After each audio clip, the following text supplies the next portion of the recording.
O Senhor dos Anéis, Parte 1, A Irmandade do Anel. CD 10. A Tabuleta do Garrano Empinado. Bree era a principal aldeia da Breelândia, uma pequena região habitada como uma ilha nas terras desertas que a cercavam. Além de Bree propriamente dita, havia Stadel, do outro lado do monte, Combe, num vale fundo, um pouco mais para leste, e Arshet, na orla de Chetwood. À volta do Monte Bree e das aldeias, havia uma pequena área de campos e matas não selvagens, apenas com alguns quilômetros de largura. Os homens de Bree tinham cabelo castanho e ombros largos, eram baixos, alegres e independentes. Não pertenciam a ninguém, além de a si próprios, mas mostravam mais cordialidade e familiaridade com hobbits, anões, elfos e outros habitantes do mundo que os rodeava do que era, ou é, habitual da parte da gente grande. Segundo as suas próprias lendas, eram os habitantes primitivos e os descendentes dos primeiros homens que tinham chegado ao Ocidente vindos do mundo médio. Poucos tinham sobrevivido às convulsões dos tempos antigos, mas quando os reis voltaram, pelo grande mar, encontraram os homens de Bree ainda na Breelândia, e lá continuavam agora, quando a recordação dos antigos reis já se desvanecera. Nesses tempos, nenhuns outros homens se tinham instalado tão a ocidente nem num raio de 100 léguas do Shire, mas pelas terras selvagens que ficavam para lá de Bree passavam misteriosos viajantes. Os Brinces chamavam-lhes caminhantes e não sabiam nada quanto à sua origem. Eram mais altos e mais escuros do que os homens de Bree e supunha-se que possuíam estranhos poderes de visão e audição, além da faculdade de compreender a língua dos animais e das aves. Vagueavam à vontade para sul e para leste, chegando mesmo até às montanhas nebulosas, mas agora eram poucos e raramente se viam. Quando apareciam, traziam notícias de longe e contavam histórias estranhas e esquecidas que eram avidamente escutadas. Mas os Brinces não travavam amizade com eles. Também havia na Breelândia muitas famílias de hobbits, que por sua vez alegavam constituírem a mais antiga colônia de hobbits do mundo, fundada muito antes, até, de o Brandevinho ser atravessado e o Shire colonizado. Viviam principalmente em Stadel, embora houvesse alguns na própria Bree, nas vertentes superiores do monte, por cima das casas dos homens. A gente grande e a gente pequena, como mutuamente se tratavam, davam-se amigavelmente, tratando cada grupo da sua vida à sua própria maneira e considerando-se, justamente, partes integrantes e necessárias do povo Brince. Em nenhuma outra parte do mundo se encontrava este entendimento peculiar, mas excelente.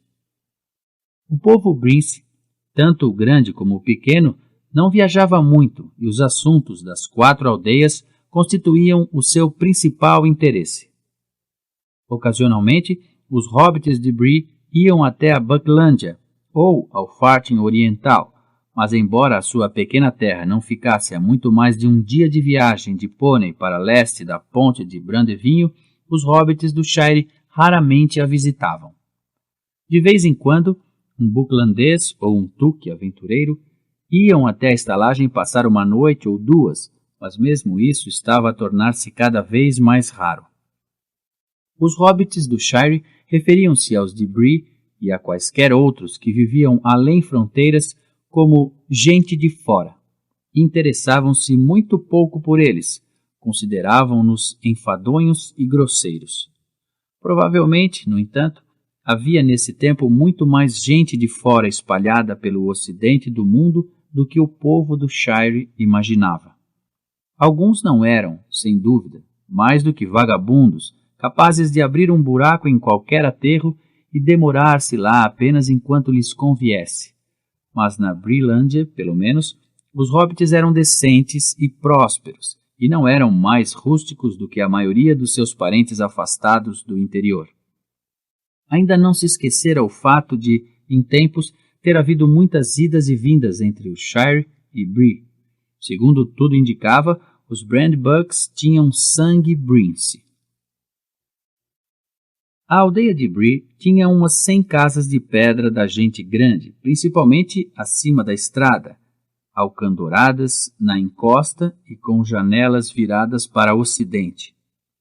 Desse lado, formando mais do que um semicírculo que partia do monte e terminava no monte, havia um fosso fundo com uma sebe densa do lado de dentro.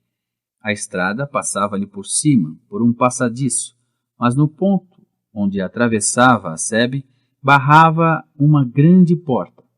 Havia outra porta do lado sul onde a estrada saía da aldeia.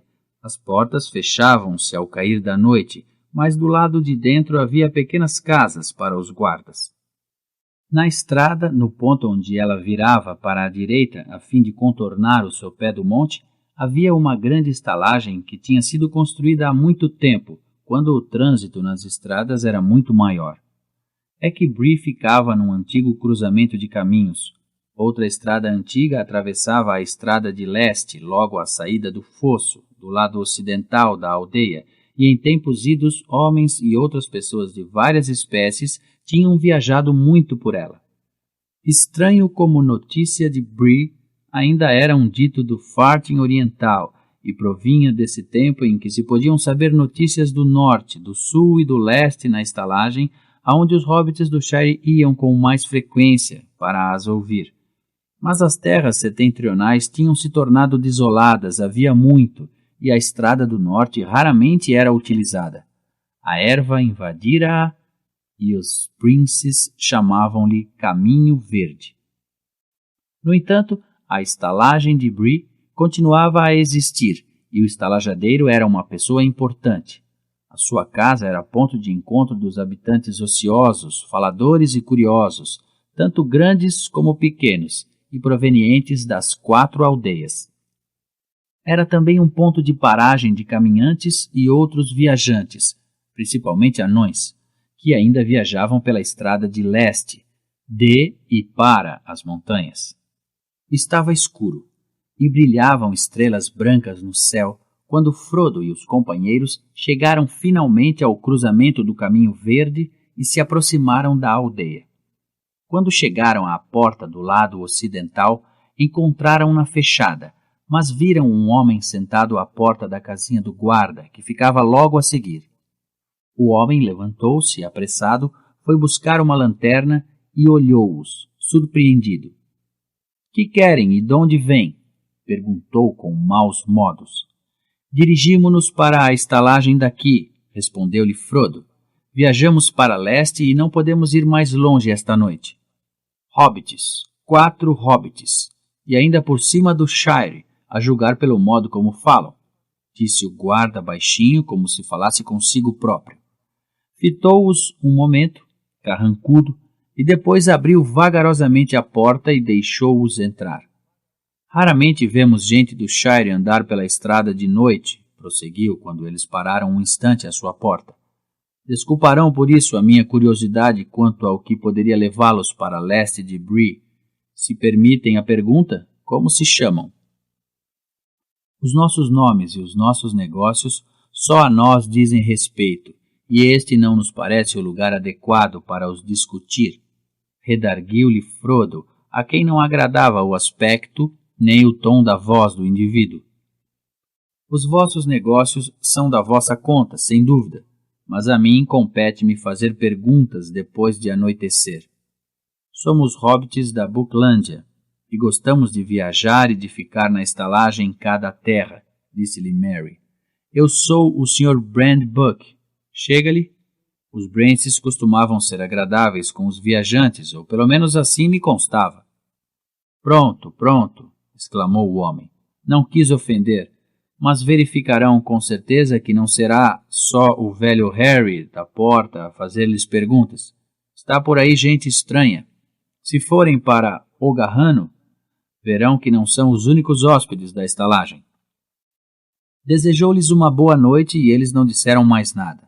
Mas Frodo viu, à luz da lanterna, que o homem ainda os estava a observar, cheio de curiosidade. Foi com prazer que ouviu a porta fechar-se nas costas deles, quando se afastaram. perguntou a si mesmo por que razão se mostrara o homem tão desconfiado e se teria andado alguém a pedir notícias de um grupo de hobbits. Teria sido Gandalf? Era possível que tivesse chegado enquanto eles se demoravam na floresta e nas colinas. No entanto, notara no olhar e na voz do guarda um não sei que o deixara inquieto. O homem seguiu-os um momento com o olhar e depois voltou para casa. Mal virou as costas, um vulto escuro saltou rapidamente por cima da porta e dissolveu-se nas sombras da rua da aldeia. Os hobbits subiram uma ladeira suave, passaram por algumas casas isoladas e pararam defronte da estalagem. As casas pareceram-lhes grandes e estranhas. Sam olhou para os 3 andares e para as muitas janelas da estalagem e sentiu o coração desfalecer-lhe. Imaginara que, num ou noutro ponto da viagem, conheceria gigantes mais altos do que árvores e outras criaturas ainda mais aterradoras. Mas naquele momento achava que o seu primeiro contato com os homens e com as suas casas altas era suficiente.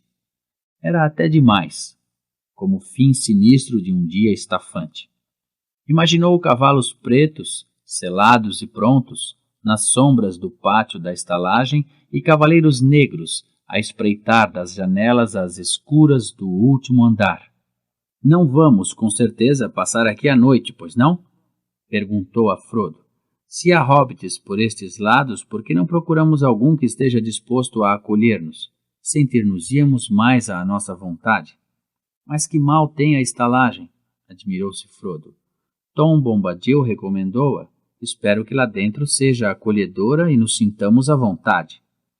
Até mesmo do exterior a estalagem parecia uma casa agradável a olhos com ela familiarizados. Tinha uma fachada voltada para a estrada e 2 alas que se prolongavam para trás, em terreno parcialmente recuperado às vertentes inferiores do monte, de modo que as janelas do primeiro andar ficavam ao nível do solo. Havia um grande arco de acesso a um pátio situado entre as 2 alas e, do lado esquerdo, debaixo do arco, uma porta grande com alguns degraus largos. A porta estava aberta e coava-se por ela a luz do interior. Por cima do arco havia um candeeiro e, por baixo, uma grande tabuleta com um pônei branco e gordo, todo empinado. Por cima da porta lia-se, em letras brancas, O Garrano, empinado, de cervejeiro carrapiço. Filtrava-se luz pelas cortinas espessas de muitas das janelas mais baixas. Enquanto hesitavam na penumbra exterior, alguém começou a cantar uma canção alegre no interior, a qual fizeram coro ruidosamente muitas vozes bem dispostas. Os hobbits escutaram um momento o som encorajador e depois desmontaram. A canção terminou no meio de uma tempestade de risos e palmas. Conduziram os pôneis para debaixo do arco, deixaram-nos no pátio e subiram os degraus da porta. Frodo entrou e quase chocou com um homem baixo e gordo, de cabeça calva e cara avermelhada. Tinha posto um avental branco e saía atarefado de uma porta a caminho de outra, com uma bandeja cheia de canecas transbordantes. Podemos... começou Frodo. Só meio minuto, se faz favor, gritou o homem por cima do ombro e desapareceu numa babel de vozes e numa nuvem de fumo. Não tardou a sair, a limpar as mãos ao avental. Boas noites, patrãozinho. Cumprimentou com uma grande vênia. Que deseja, hein? Camas para 4 e estábulo para 5 pôneis, se puder. É o senhor Carrapiço? Exatamente. Chamo-me Cervejeiro. Cervejeiro Carrapiço às suas ordens. São do Shire, hein? De repente deu uma palmada na testa como se tentasse lembrar-se de qualquer coisa. Hobbits, exclamou. Que me lembra isso? Permite que lhe pergunte como se chamam? O Sr. Tuque, o Sr. Brandybuck e Sam Gamgee. O meu nome é Underhill. Esta agora, exclamou o Sr. Carrapiço a estalar os dedos. Escapou-se-me de novo, mas hei de lembrar-me quando tiver tempo para pensar. Nem sinto os pés. Verei o que posso fazer pelos senhores. Hoje em dia raramente recebemos grupos do Shire e eu teria muita pena se os não pudesse acomodar devidamente. Mas há muito tempo que não tínhamos cá tanta gente como hoje. Como costumamos dizer em Bree, chove pouco, mas quando chove é a cântaros. Ê, cachola! Gritou. Onde estás, molengão de pés peludos? Cachola! Lá vou, patrão, lá vou. Um hobbit de rosto risonho saiu aos pulinhos de uma porta e, ao ver os viajantes, estacou e fitou-os com grande interesse. Onde está o Bob? Perguntou-lhe o estalajadeiro. Não sabes? Nesse caso, procura-o. E depressinha. Não tenho 6 pernas nem 6 olhos. Diz ao Bob que estão lá fora 5 pôneis que precisam de ser recolhidos e tratados. Ele que arranja espaço, seja lá como for. Cachola piscou o olho e afastou-se sorridente. Que ia eu dizer? Perguntou o Sr. Carrapiço, a bater de novo na testa. Uma coisa faz esquecer outra, por assim dizer. Estou tão atarefado esta noite que sinto a cabeça à roda. Está aí um grupo que veio do sul pelo caminho verde a noite passada, e isso já é muito estranho para começar. Esta noite também chegou um grupo de anões viajantes que vão para o ocidente, e agora os senhores. Se não fossem hobbits, duvido que pudesse acolhê-los. Mas temos 1 ou 2 quartos na ala norte que foram feitos especialmente para hobbits quando a estalagem foi construída. No rés do chão, como eles geralmente preferem, com janelas redondas e tudo a seu gosto. Espero que fiquem confortavelmente instalados. Querem jantar, com certeza. Será o mais depressa que for possível. Por aqui, por favor. Conduziu-os por um corredor fora e abriu uma porta. Aqui tem uma salinha acolhedora. Espero que lhes agrade. Agora desculpe-me, tenho tanto que fazer que não me sobra tempo para conversar. Tenho de ir andando. É trabalho duro para 2 pernas, mas não emagreço. Voltarei cá mais tarde. Se precisarem de alguma coisa, toquem a campainha e o Cachola virá. Se não vier logo, toquem e gritem. Saiu, finalmente, e deixou-os um pouco ofegantes.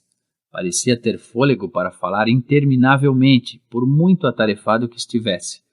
Encontravam-se numa sala pequena e acolhedora. A lareira estava acesa e, defronte dela, viam-se algumas cadeiras baixas e confortáveis. Havia uma mesa redonda, já com uma toalha branca e uma campainha no meio. Mas Cachola, o criado hobbit, apareceu muito antes de eles pensarem tocar a campainha para o chamar. Trazia velas e um tabuleiro cheio de pratos.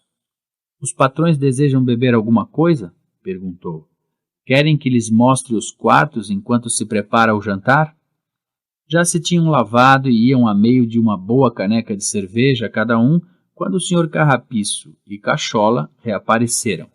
A mesa ficou posta e servida num abrir e fechar de olhos. Sopa quente, carnes frias, uma torta de amoras, cacetes de pão fresco, pedaços de manteiga e meio queijo curado.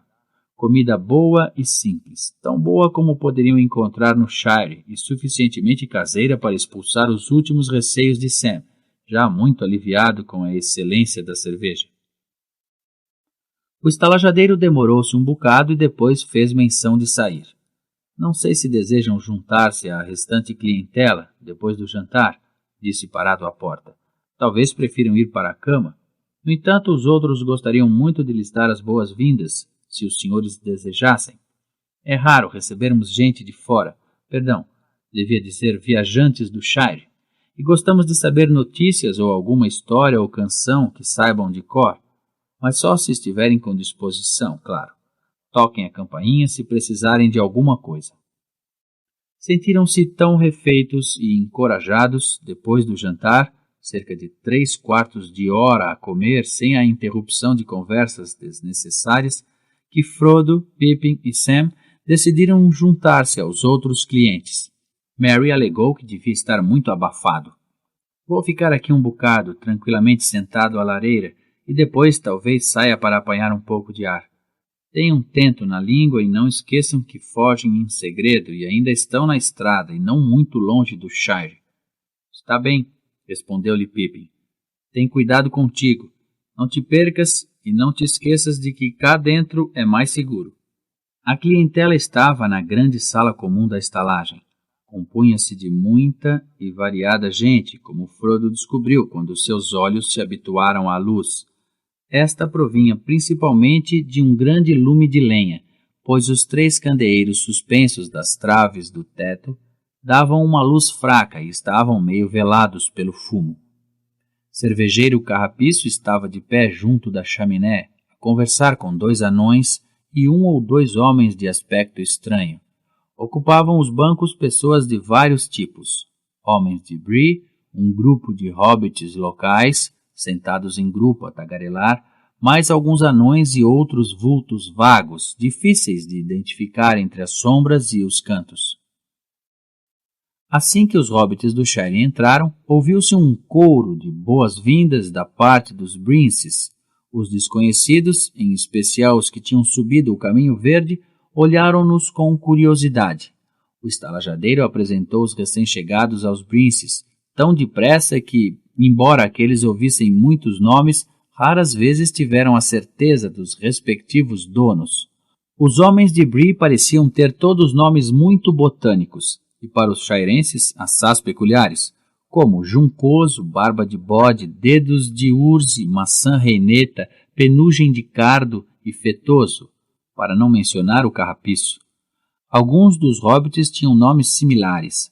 Os Artemisas, por exemplo, pareciam ser numerosos, mas a maioria tinha nomes naturais como Aterro, Casa de Texugo, Buraco Comprido, Carrega Areia e Tuneleiro, muitos deles também usados no Shire.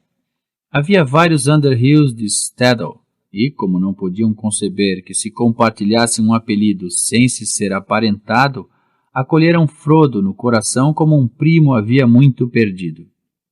Os hobbits de Bree eram realmente cordiais e curiosos, e Frodo não tardou a perceber-se de que teria de dar uma explicação qualquer do que andava a fazer. Deu a entender que se interessava por história e geografia, o que provocou muito acenar de cabeça, embora as 2 palavras não fossem muito usadas no dialeto Brince. Acrescentou que pensava escrever um livro, o que originou um espanto mudo, e que ele e os amigos pretendiam coligir informações acerca de hobbits que viviam fora do Shire, em especial nas terras de leste.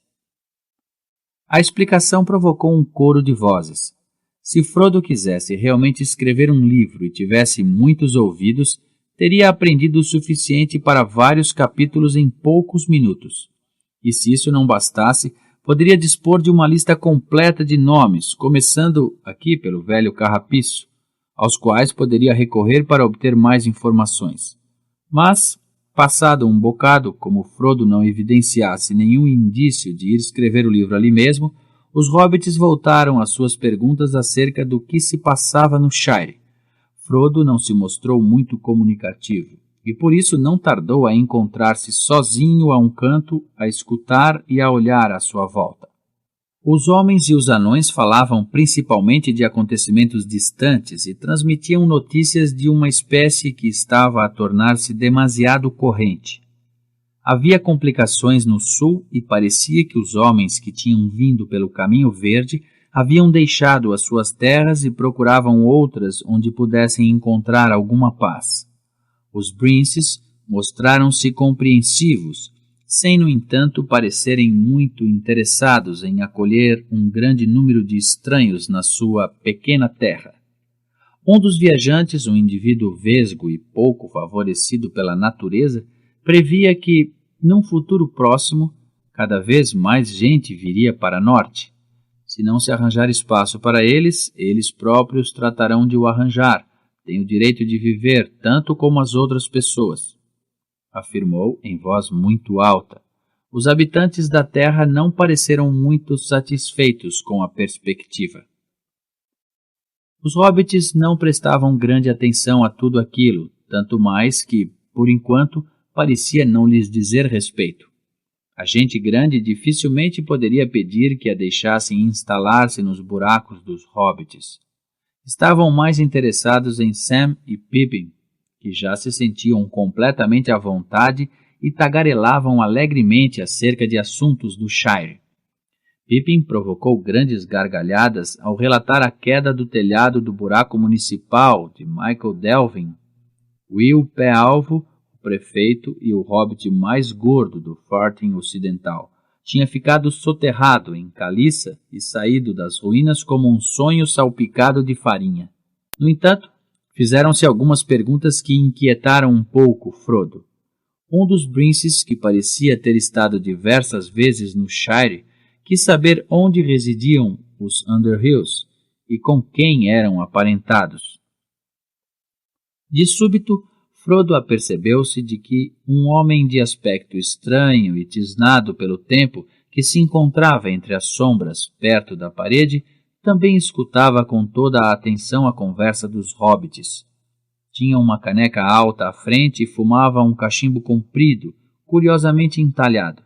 Tinha as pernas estendidas à sua frente, a mostrar as botas altas de couro macio, que lhe assentavam bem, mas tinham muito uso e estavam cobertas de lama seca.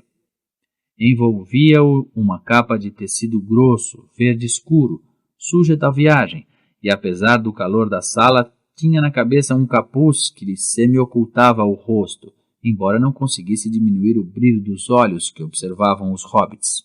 — Quem é aquele? — perguntou Frodo, quando teve ensejo de falar baixinho ao Sr. Carrapiço. Parece que não o apresentou. — Aquele? — repetiu o estalajadeiro, também em voz baixa, com uma sobrancelha arqueada e sem voltar a cabeça. — Não sei ao certo. É um desses indivíduos errantes, um dos caminhantes, como nós lhe chamamos. Fala pouco, a não ser para contar uma bela história, quando lhe dá a veneta. Desaparece durante um mês ou um ano, e depois reaparece de repente. Na última primavera chegou e partiu com muita frequência, mas ultimamente não o tenho visto muito. Nunca soube qual é o seu verdadeiro nome, mas aqui é conhecido por Passo de Gigante. Anda em grandes passadas com aquelas pernas altas, embora não diga a ninguém por que tem tanta pressa. Mas com o leste e o oeste nunca se sabe. Como dizemos em Bree, referindo-nos aos caminhantes e aos shirenses, com sua licença, é engraçado que tenha perguntado quem ele é. Mas, nesse momento, o Sr. Carrapiço teve de ir servir mais cerveja, e a sua última observação ficou por explicar. Frodo descobriu que Passo de Gigante estava a olhar para ele, como se tivesse ouvido ou adivinhado o que diziam. Pouco depois, com um aceno de mão e um inclinar de cabeça, convidou Frodo a sentar-se a seu lado. Quando o hobbit se aproximou, puxou o capuz para trás e mostrou uma cabeça desgrenhada, de cabelo escuro com algumas cãs e um par de vivos olhos cinzentos no rosto pálido e severo. — Chamam-me Passo de Gigante, apresentou-se em voz baixa. — Muito gosto em conhecê-lo, Sr. Underhill, se o velho Carrapiço não se enganou ao repetir o seu nome. — Não se enganou, não, respondeu Frodo rigidamente. Não se sentia nada à vontade sob a observação daqueles olhos vivos. — Bem, Sr. Underhill, no seu lugar, impediria os seus jovens amigos de falarem demasiado. A bebida, o aconchego da lareira e os conhecimentos de acaso são coisas agradáveis, sem dúvida, mas, enfim, isto não é o Shire. Estão por aí pessoas peculiares, embora não devesse ser eu a dizê-lo, como talvez esteja a pensar, acrescentou com um leve sorriso dúbio ao ver o olhar de Frodo, e ultimamente tem passado por Bree viajantes ainda mais estranhos, disse ainda a fitar o interlocutor.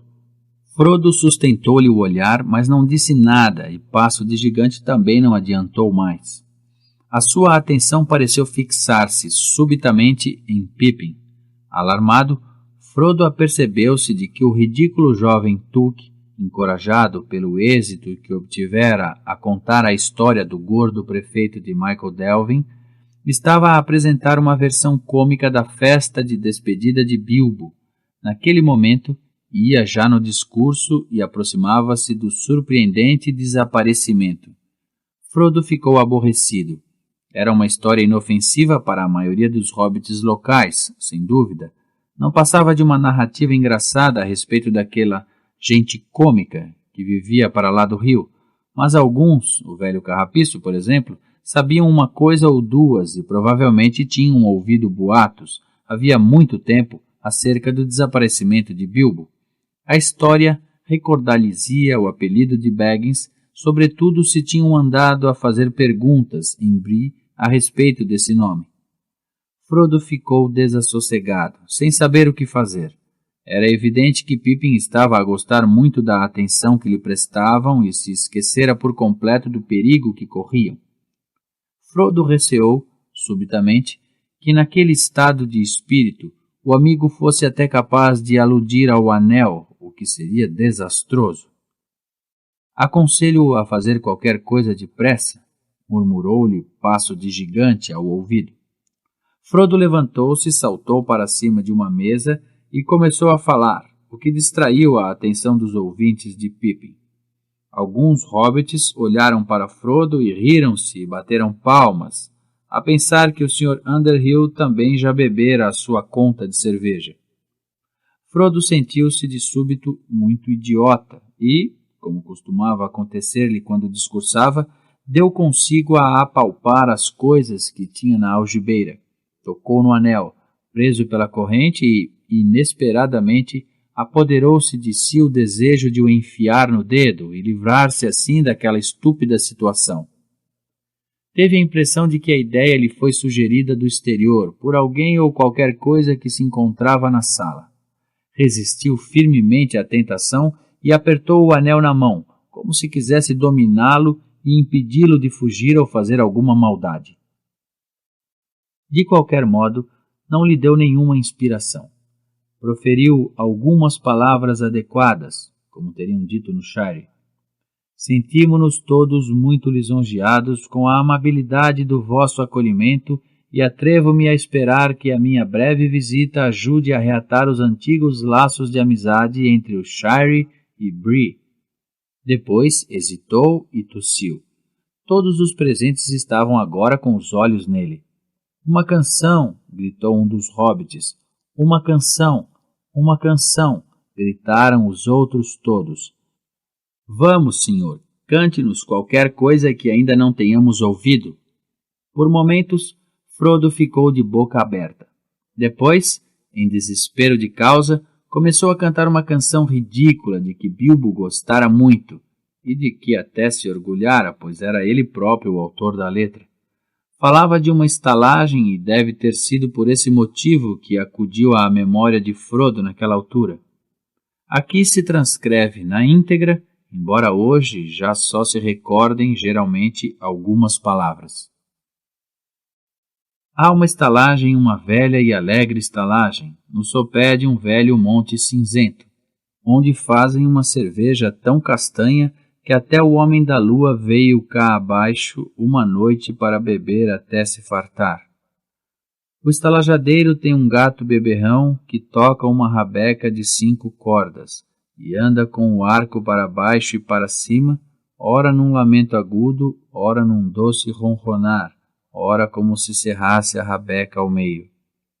O estalajadeiro tem um cãozinho que gosta, que se farta de piadas.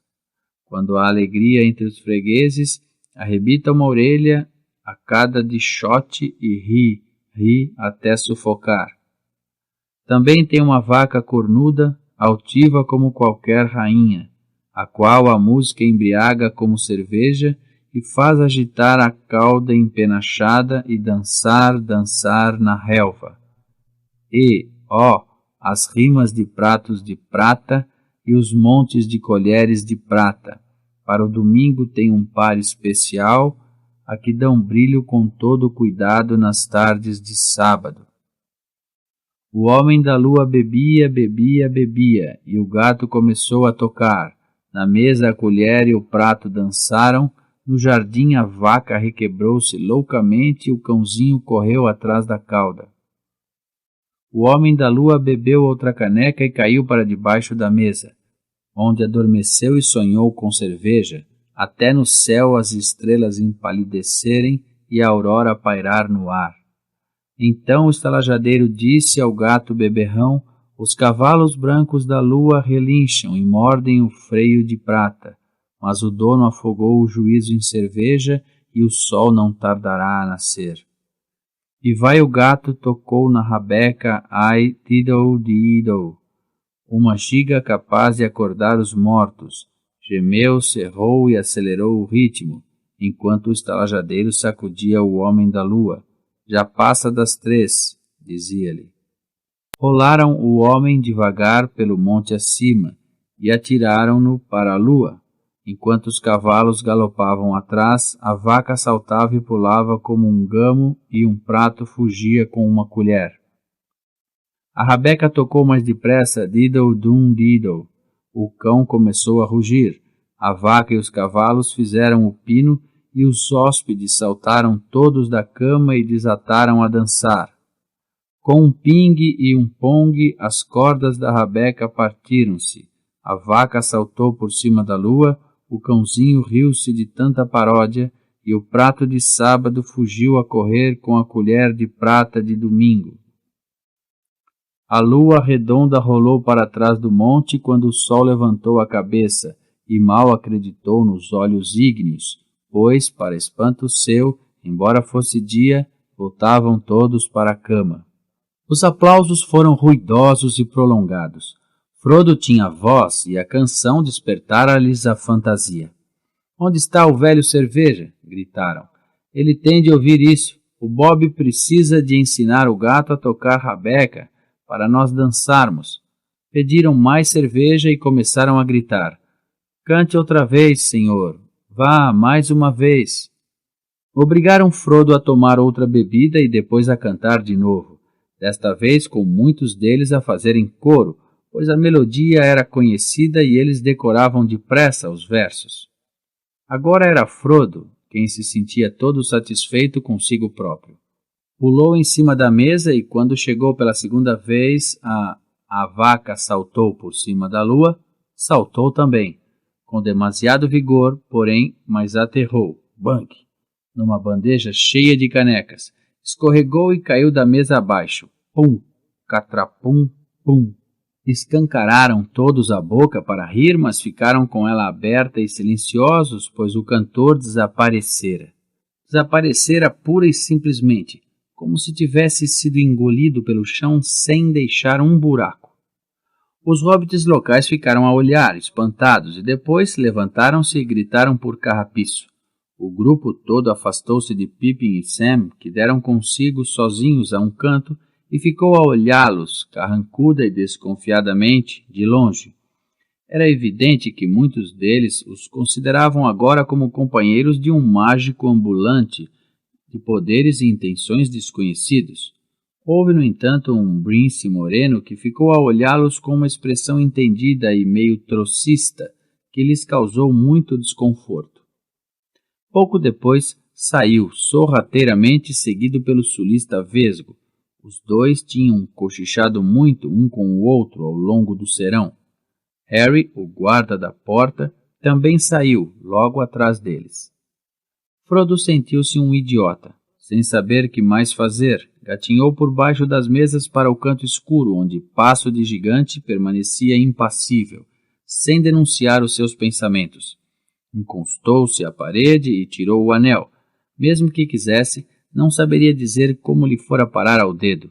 Supunha apenas que estivera a mexer-lhe na algibeira enquanto cantava, e que ele lhe entrara no dedo quando estendera impulsiva e subitamente a mão para evitar cair. Por momentos, perguntou a si mesmo se o anel lhe não teria pregado nenhuma partida. Talvez tivesse querido revelar a sua presença, em resposta a qualquer desejo ou ordem vindo da sala. Não agradava nada a Frodo o aspecto dos homens que tinham saído. Então, perguntou-lhe Passo de Gigante, quando lhe reapareceu, por que fez aquilo? Foi pior do que tudo quanto os seus amigos poderiam ter dito. Meteu o pé na argola, ou deverei dizer que meteu o dedo. Não sei o que quer dizer, redarguiu Frodo, aborrecido e alarmado. Oh, sabe sim, afirmou Passo de Gigante. Mas acho melhor esperarmos que o alarido se dissipe. Depois, se quiser fazer-me esse favor, desejo falar tranquilamente consigo, Sr. Baggins. A respeito de quê? Perguntou Frodo e ignorou o uso inesperado do seu verdadeiro apelido. A respeito de um assunto de certa importância para ambos, respondeu Passo de Gigante a fitá-lo nos olhos. Talvez ouça alguma coisa que lhe seja proveitosa. Muito bem, concordou Frodo a esforçar-se por parecer despreocupado. Falarei consigo mais tarde. Entretanto, travava-se discussão junto da lareira. O Sr. Carrapiço acorrera às corridinhas e estava a tentar ouvir as várias versões discordantes ao mesmo tempo. Eu vi o Sr. Carrapiço, disse um hobbit. Ou melhor, não o vi, se entende o que quero dizer. Ele sumiu-se, evaporou-se, a modos... Não me diga, Sr. Artemisia, exclamou o estalajadeiro intrigado. Digo sim, afirmou Artemisa. E mais, falo a sério. Deve haver por aí algum equívoco, observou Carrapiço a abanar a cabeça. O Sr. Underhill tinha muito volume para se evaporar assim, de mais a mais, num ar de cortar a faca como o desta sala. Então onde está ele agora? Gritaram diversas vozes. Como querem que saiba? Tenho o direito de ir para onde lhe apetecer, desde que pague de manhã. Olhem, ali está o Sr. Tuque. Esse não se evaporou. Bem, eu vi o que vi e vi o que não vi, afirmou Artemisa obstinadamente.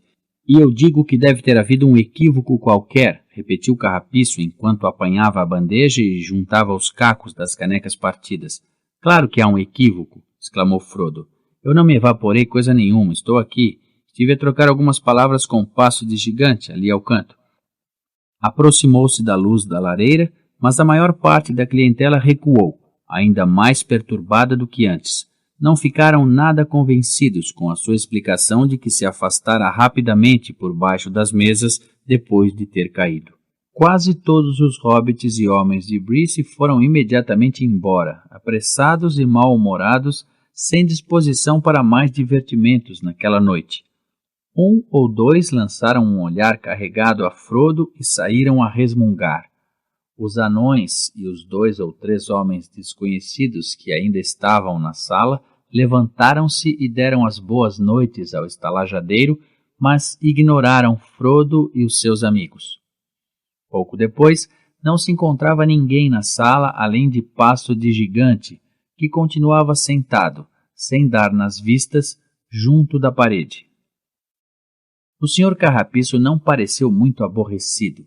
Calculou, provavelmente, que a sua casa voltaria a encher-se em muitas noites futuras até o mistério daquela noite ter sido minuciosamente discutido. — Que esteve a fazer, Sr. Underhill? — perguntou. — Não é bonito assustar-me os clientes e partir-me a louça com as suas acrobacias? — Lamento muito ter causado aborrecimentos, respondeu-lhe Frodo. Garanto-lhe que foi sem intenção. Tratou-se de um acidente muito infeliz. Está bem, Sr. Underhill, mas se tencionar dar mais cambalhotas ou fazer mais prestidigitações, ou lá o que foi, será melhor avisar as pessoas antecipadamente e avisar-me a mim. Aqui somos um bocado desconfiados de coisas desse gênero, de coisas misteriosas, compreende? E não as aceitamos assim de repente. Não voltarei a fazer nada desse gênero, Sr. Carrapiço, juro-lhe. E agora acho que vou andando para a cama, pois tencionamos partir cedo. Tenha os nossos pôneis prontos às 8 horas, sim? Muito bem, mas antes de se deitar, gostaria de ter uma pequena conversa consigo em particular, Sr. Underhill. Acabo de me lembrar de uma coisa que tenho de lhe dizer. Espero que não leve a mal. Depois de tratar aí de umas coisitas, irei ter consigo ao seu quarto, se não se importar. Às suas ordens, respondeu Frodo, mas ficou de coração pesado. Quantas conversas em particular teria ainda de travar antes de se deitar e que lhe revelariam elas? Estaria toda aquela gente conluiada contra ele? Começou a desconfiar de que até a cara gorda do velho Carrapiço ocultava-se